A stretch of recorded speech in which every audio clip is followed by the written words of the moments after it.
Libra, whoever humiliated you will need you very soon. Have you noticed it's always the same person?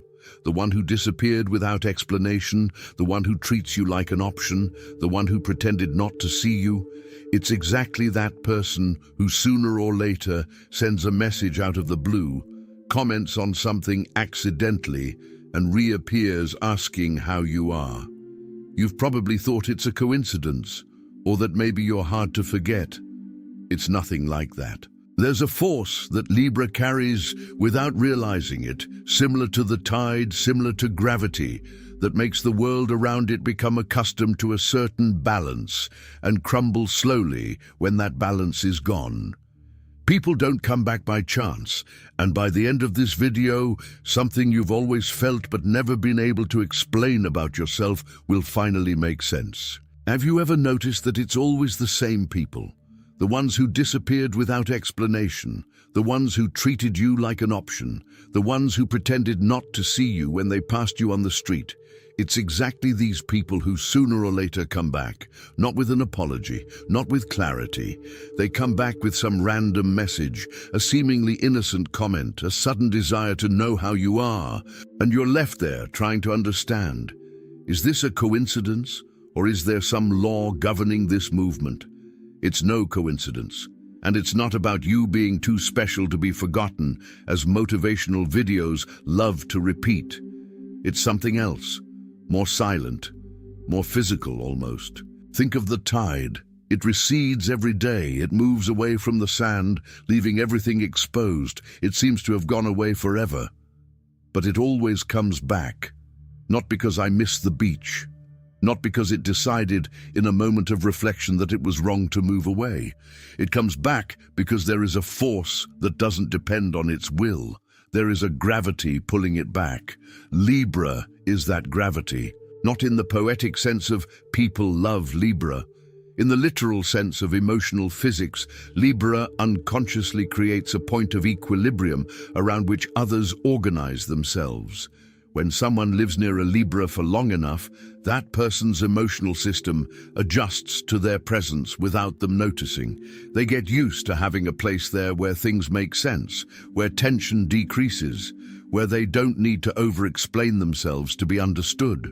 And then she leaves, out of pride, out of distraction, thinking she'll find something similar somewhere else. And for a while, she doesn't even miss it. Like someone who moves away from the coast, thinking the sea will be everywhere they step. But it's not. She seeks that same balance in other people and doesn't find it. She looks for that same feeling of being heard without judgment and encounters different silences, harsher, less generous. And then, without warning, she feels it. Not in the dramatic way that movies show. In the annoying, uncomfortable way of someone who realizes that something is missing and doesn't know what it is. It is at this moment that she returns, not because she discovered she loved you, not because she realized the mistake she made. She returns because her emotional body is out of balance, and somewhere in her memory, without words, there is a record that this imbalance stops when she is near you. This should be reassuring. In theory, it's proof that you matter, but there's an uncomfortable question hidden behind this realization, a question most Librans avoid asking themselves because the answer hurts. Are they coming back to you, or are they coming back to the effect you have on them? Most Libras never even get close to this question because it threatens something that hurts to admit, that perhaps for years you've confused being needed with being loved. They're similar on the outside. Both make you feel important, both bring people back, but on the inside they function in completely different ways, and only one of them lasts when the tide stops needing the beach. There's a pattern in this sign that almost no one explains properly. Libra doesn't seek harmony out of weakness, nor out of fear of conflict, as some say. They seek harmony because very early in life, they learned that the environment became safer when they, without being asked, placed themselves in the middle, adjusting the balance before it tipped over completely. This isn't weakness, it's a highly surgical skill, honed through years of use, almost. almost automatic, so ingrained that you don't even realize when you're doing it for others anymore. What if this ability to rebalance everything around you is precisely the reason why, when you step away, something in people simply stops working properly? It was while searching for answers to this that I found this digital book, The Divine Path That Guides Your Zodiac Sign to a Life of Purpose. Doesn't treat Libra as a sign that needs to learn to please less, as so many people insist on repeating. It treats Libra as someone who needs to learn to distinguish between balancing others and disappearing within that role. It's a mental attitude, not a list of advice. The ability to remain someone's point of reference without losing sight of oneself in the process, without confusing being sought after with being truly chosen. If you've made it this far, feeling a discomfort you can't quite name, it's because some part of you has already recognized this question before I even finished asking it. That's exactly the state in which this reading works best, while the discomfort is still fresh, before you rationalize it and move on as if nothing had affected you. The link is in the first pinned comment. But be aware, this content may be taken down. Click now and download your copy. Tell me in the comments, is there someone who disappeared from your life and deep down you know they only come back when they need to feel balanced again? There's one thing nobody tells you when you're the person who's always adjusting the room temperature. You become like the air. Everyone breathes. Nobody appreciates it because nobody stops to think that the air could simply not be there. You learned early on how to soften the blow, to enter a tense room and without saying a word about it, lower the tension by 2 degrees just by being present. To listen to both sides of an argument and give each person exactly the version of the story they needed to hear to stop feeling so alone in their reasoning. This seems like a gift. And it is. But there's a cost that no one shows you in the instruction manual for being born under this sign. Those who balance everything all the time are rarely seen balancing.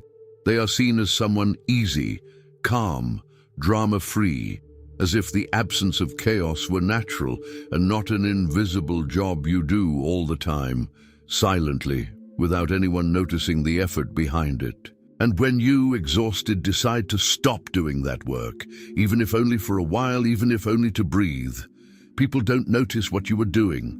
They only notice that something has changed, that the atmosphere has become heavier, that things that used to resolve themselves now get stuck, and without understanding why, they start to miss you even before realizing that it was you who disappeared. This is the first sign that perhaps you've spent your entire life being treated as part of the scenery, necessary but invisible. And the uncomfortable question that lingers is, how many times have you confused being indispensable with being truly loved? There's a curious detail in this pattern that almost no one stops to examine. The people who benefit most from its balance are, ironically, usually the ones who least realize it exists. This isn't malice on their part. It's just how the human mind works. We notice what's missing, not what's excessive. No one notices the column supporting the roof until the day it cracks. And Libra, historically, is the column that no one looks up at to check if it's still standing. This creates a silent and dangerous habit, measuring your own worth by the absence of problems around you, and not by the presence of genuine recognition. If everything is calm, you think you're doing your job right. If someone praises you for being so calm, you accept it as a complete compliment without realizing that deep down, it's a subtle way of saying that nobody is paying attention to what it costs to maintain that calm. And the worst part is, you get so used to operating this way that you start to distrust anyone who comes along offering direct recognition without any strings attached. It seems too good to be true. It seems like there's a catch. Because, in your experience, being seen has always come with some hidden demand, and learning to accept attention without distrusting it is, for many sign language users, more difficult than learning to give attention to others. Imagine an ancient building, one of those with a stone arch. There's a stone at the top of the arch, the keystone, that seems the least important because it doesn't support any weight on its own. It's just there in the middle, fitted in. But if you remove exactly that stone, the entire arch collapses, not slowly, all at once. This is what happens when a Libra distances themselves from a group, a family, a long-standing friendship. No one notices the role they play while they're playing it. The conversations continue, the arguments continue to be resolved, the awkward silences continue to be broken with a well-timed joke, and no one stops to ask who was doing all that support work until you leave. And then, without the cornerstone, everything that seems stable begins to creak. People who never argued in front of you start arguing. The silences you always filled remain there, heavy, with no one to break them. And it is in this vacuum, not before, never before, that they feel for the first time the magnitude of the space you occupied without anyone, including you, knowing how to name it. But here lies the most uncomfortable question of all. When these people come back, are they returning to rebuild something with you? Or are they just returning to look for the broken arch, trying to find again the relief you brought without asking for anything in return? There's a detail about this type of structure that engineers know well, and that applies almost perfectly here. A keystone is never replaced by another identical stone. When an arch collapses, whoever rebuilds it usually changes the entire design, because they discovered too late that that point required more support than it seemed. That's basically what happens when someone loses you. First comes the shock of realizing the void, then a desperate attempt to fill that void with anything similar, another person, a new routine, any distraction.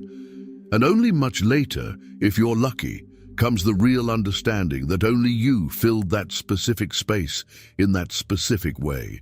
And it is precisely in this interval, between the collapse and the real understanding, that most people come back to knock on your door.